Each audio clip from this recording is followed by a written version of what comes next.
सिपाही बहाली में जान गंवाने वाले अभ्यर्थियों के परिजनों को सहायता राशि दी है। सीएम हेमंत सोरेन ने पीड़ित परिवारों को 4-4 लाख रुपए का चेक दिया। वहीं मॉब लिंचिंग में घायल शख्स को 1 लाख रुपए का चेक दिया गया है, जिसकी तस्वीरें आपकी टीवी स्क्रीन पर आपको दिखा रहे हैं। मुख्यमंत्री हेमंत सोरेन आज उनके परिजनों से मिले। सिपाही बहाली में मृतक के परिवारों को मुआवजा राशि जो है वो दी गई है। 4-4 लाख रुपए का चेक दिया गया है और साथ ही मॉब लिंचिंग में घायल शख्स को भी मुख्यमंत्री हेमंत सोरेन ने चेक दिया है। तो ये तस्वीर हम आपको उस वक्त की दिखा रहे हैं जब सीएम हेमंत सोरेन ने सहायता राशि वितरित की, परिजनों से मुलाकात की।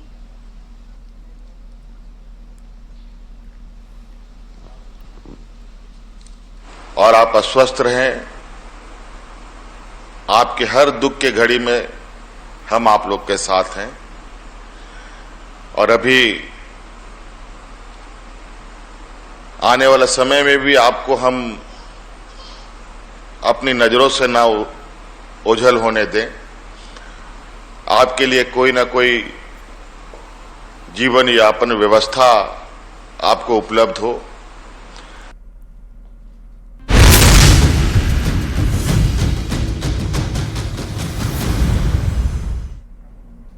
और देखिए, झारखंड विधानसभा चुनाव की पूरी राजनीति इस बार महिलाओं के इर्द गिर्द घूमती नजर आ रही है। मुख्यमंत्री मैया सम्मान योजना और गोगो दीदी योजना अब राज्य भर में चर्चा का विषय बन चुकी है।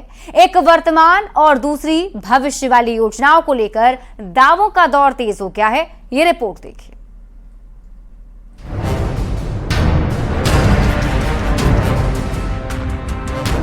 झारखंड में अगली सरकार किसकी बनेगी, इसका फैसला इस बार राज्य की आधी आबादी करने जा रही है। दरअसल इस बार की पूरी राजनीति महिलाओं की सोच और उनको ध्यान में रखकर तय की गई।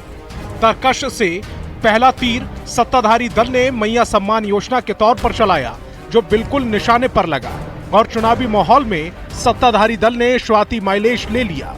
लेकिन बीजेपी भी शायद सही वक्त का इंतजार कर रही थी, लिहाजा एन मौके पर गोगो दीदी योजना का ऐलान कर दिया। समझता हूँ कि 1000 रुपए की राशि ज्यादा या 2100 रुपए की राशि ज्यादा, अंतर साफ समझ में आता है। इसलिए भारतीय जनता पार्टी आर्थिक सशक्तिकरण अगर करना चाहते हैं आप महिला का, तो भाजपा का मानना है कि उनके पास ज्यादा से ज्यादा पैसा जाए। ये मौका परस्त लोग हैं। कहां थे 10 सालों तक? गोगो दीदियों की आपको उस वक्त याद क्यों नहीं आई जब वास्तव में उनके लिए कुछ करना था? दरअसल सियासत का मिजाज ऐसा रहा है कि महिलाएं जिधर घूमती हैं, सत्ता की सुई भी उधर घूम जाती है। इसीलिए देश के कई राज्यों में महिलाओं को ध्यान में रखकर ही योजनाएं लाई जा रही हैं और इसका फायदा भी राजनीतिक दलों को मिल रहा है। अब दिल जीतने का वही फॉर्मूला झारखंड में सत्ता पक्ष और विपक्ष दोनों ओर से खेला जा रहा है। तो हमें यह समझ में नहीं आता कि देश के प्रधानमंत्री ने ऐसा कौन सा बैंक खोल दिया है कि बिना खाता संख्या का जिसमें सीधे पैसा ट्रांसफर होगा, तो उनके फॉर्म में ही साजिश है। चुनाव में, लोकसभा चुनाव में भी बहुत सारी घोषणाएं हुई थी विपक्ष की ओर से। 19 के चुनाव में भी कांग्रेस ने बहुत सारी घोषणाएं की थी, पब्लिक ने माना नहीं, उसको भरोसा नहीं था कि देंगे। अब भारतीय जनता पार्टी के जो नेता हैं या जो लोग देने वाले हैं, उन पर पब्लिक को भरोसा होगा नहीं होगा, या पब्लिक सोचेगी चलो दोनों को ले लो। तुमने फॉर्म भरा? हाँ, हमने भरा। ये मोदी सरकार के द्वारा गोगो दीदी योजना निकाला है सरकार ने। इससे हम लोग को पढ़ने में बहुत ज्यादा ही राहत मिलेगा। दीदी आपने फॉर्म भरा? जी। पहले से ही पैसा आ रहा है खाता में? हाँ, आ रहा है। देखिए यही है, पहले से भी आ रहा है, आने वाला है, बस थोड़ा मिला है और थोड़े की जरूरत है। मतलब कोई भी खाता राशि वाली योजना है, चूकना नहीं है, सब भरते जाना है, सब भरते जाना है। हद से भरोसा इन पे है कि मतलब ही परमानेंट। बिजली घर में आए ना आए, चुनाव में उसकी भी चर्चा नहीं है। सड़क खराब हो, चर्चा उसकी भी नहीं है। चर्चा इस बात की है कि खाते में फिलहाल 1000 रुपए आ रहे हैं, लेकिन अब बीजेपी ने दावा कर दिया है या वादा किया है लोगों से कि खाते में अब 2100 रुपए दिए जाएंगे। तो खाता वाली राशि योजनाओं का TRP काफी हाई हो चुका है। संजय कुमार सिन्हा, न्यूज़ 18, रांची। बीजेपी के प्रतिनिधि मंडल ने गिरिडीह के अधिकारियों के खिलाफ निर्वाचन आयोग से शिकायत की है और टाउन प्लानर मंजूर आलम, जूनियर इंजीनियर सलाही फिरोज और एसडीपीओ जितवाहन उरांव को चुनाव कार्यों से दूर रखने की मांग की गई है। बीजेपी का आरोप है कि ये लोग सरकारी अधिकारी से ज्यादा जेएमएम के लिए पार्टी कार्यकर्ता के तौर पर काम करते हैं और ये सभी 7 से 8 साल से इसी जगह पर पदस्थापित हैं। एसडीपीओ पिछले चुनाव में इसी जगह पर तैनात थे। और पदाधिकारी, ये तीनों लोग पदाधिकारी के तौर पर कार्य नहीं कर रहे हैं, बल्कि एक राजनीतिक पार्टी विशेष यानी झारखंड मुक्ति मोर्चा का कार्यकर्ता की तरह व्यवहार कर रहे हैं, जिसके सैकड़ों हम लोगों के पास शिकायतें आ रही हैं। आज उसी सब शिकायतों को हम लोगों ने बंडल बनाकर आज मुख्य चुनाव पदाधिकारी को ज्ञापन दिया है। गुमला में मैया सम्मान यात्रा के दौरान न्यूज 18 से बातचीत में कल्पना सोरेन ने कहा कि हेमंत सरकार का ये कार्यकाल किसी जंग से कम नहीं रहा है। सरकार बनने के साथ ही कोरोना की शुरुआत हुई, लोगों की जान बचाना और फिर सरकार थोड़ी सी संभली तो केंद्रीय जांच एजेंसियों की कार्रवाई से सरकार को परेशानी हुई। इन सब के बावजूद सरकार ने जनहित में दिन रात काम किया है। तो ये बोल रहे हो कि अभी तो एक हमें ऐसा कार्यकाल मिला जिसमें उतार चढ़ाव, कोविड भी आया और आप समझ सकते हैं झारखंड में सीबीआईडी का जो चला है और उसके साथ हम लोगों ने कल्याणकारी योजनाएं, तो ये मिला जुला करके ऐसा कार्यकाल रहा है जो जंग से कम नहीं था। लोगों की जान बचाना ये प्राथमिकता रही।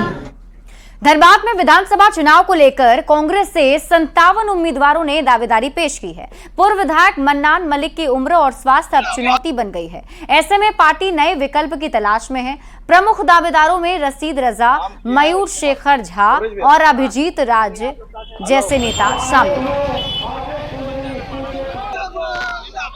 कांग्रेस पार्टी सोच समझ कर टिकट देगी। कांग्रेस पार्टी की तरफ से एक बहुत ही सशक्त कैंडिडेट आएगा। जो कैंडिडेट आएगा उसके पीछे पूरा का पूरा कांग्रेस परिवार, पूरा का पूरा कांग्रेस कुनबा एक साथ मिलकर खड़ा होगा और ये चुनाव कांग्रेस पार्टी जीतेगी। ये निर्णय केंद्रीय नेतृत्व करेगा। कांग्रेस में युवा वर्ग हो चाहे सीनियर लीडरशिप हो, बहुत सारे अच्छे दावेदार, और मुझे विश्वास है कि इस बार पार्टी हमारे नाम पर गंभीरतापूर्वक विचार करेगी, क्योंकि जिस प्रकार पिछले 8-9 वर्षों से लगातार कांग्रेस पार्टी के लिए हर क्षेत्र में मैं काम कर रहा हूं। मेरी दावेदारी धनबाद विधानसभा से है, तो मेरी सबसे मजबूत दावेदारी है। इसके पीछे कई कारण है। हमारे प्रदेश अध्यक्ष ने भी कहा है कि सोशल इंजीनियरिंग और जो सामाजिक हमारे कार्यकर्ता हैं, वो कार्यकर्ता को हम लोग को प्राथमिकता देनी है। तो कांग्रेस पार्टी में मैं बहुत सबसे अधिक सामाजिक रूप से सक्रिय हूँ। अगली खबर आपको जमशेदपुर से बताते हैं, जहां कदमा के एक निजी स्कूल की बड़ी लापरवाही सामने आई है। समय से पहले स्कूल की छुट्टी होने पर 4 साल के बच्चे को बिना किसी पेरेंट के आए स्कूल से छोड़ दिया जाता है और बच्चा अकेले अपने घर सोनारी की ओर जाने लगा, जो चलते चलते कदमा के लिंक रोड पहुंच गया, जिस पर ट्रैफिक पुलिस की नजर पड़ी तो ट्रैफिक पुलिस के एएसआई विनय कुमार सिंह चेकिंग छोड़कर बच्चे को अपने पास बुलाकर उससे उसके घर के बारे में जानकारी ली। वहीं बच्चे की डायरी से बच्चे की मां का मोबाइल नंबर निकाला और बच्चे की सूचना परिजनों को दी गई, जिसके बाद परिजन वहां पहुंचे और अपने बच्चे को सकुशल घर ले गए। जी और देखिए हम फास्टिंग में पूजा कर रहे थे तब उठ करके आधा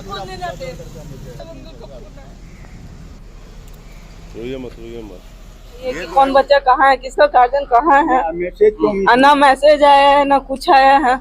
ऐसा बहुत लापरवाही है। क्या कहा छुट्टी आज 10:15 बजे हुआ, जो कि मैसेज नहीं आया। हमको तो नहीं पता था, हम 1-1.5 बजे का इंतजार कर रहे थे।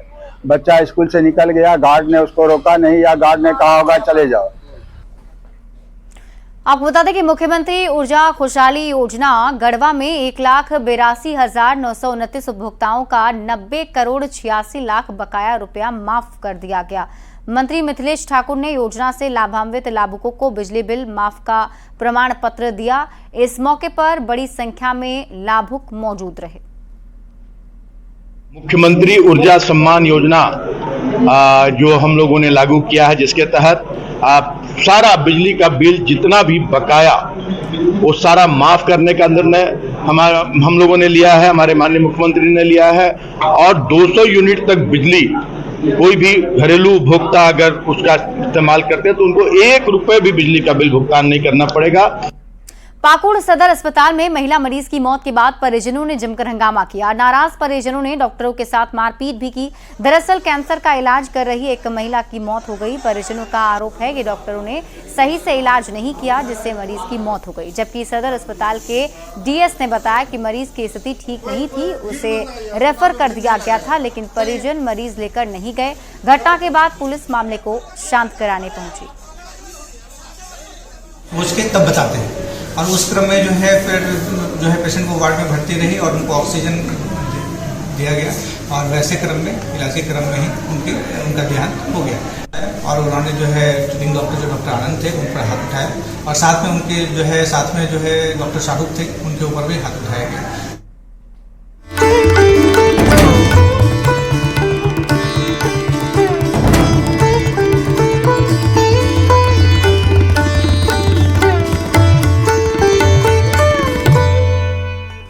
और अब बात करेंगे नवरात्र की। सीएम हेमंत सोरेन ने शारदीय नवरात्र के पंचमी अवसर पर हरमू दुर्गा पूजा पंडाल का उद्घाटन किया है। इस दौरान सीएम ने झारखंड वासियों की सुख समृद्धि, उन्नति, खुशहाली और उत्तम स्वास्थ्य की कामना की है।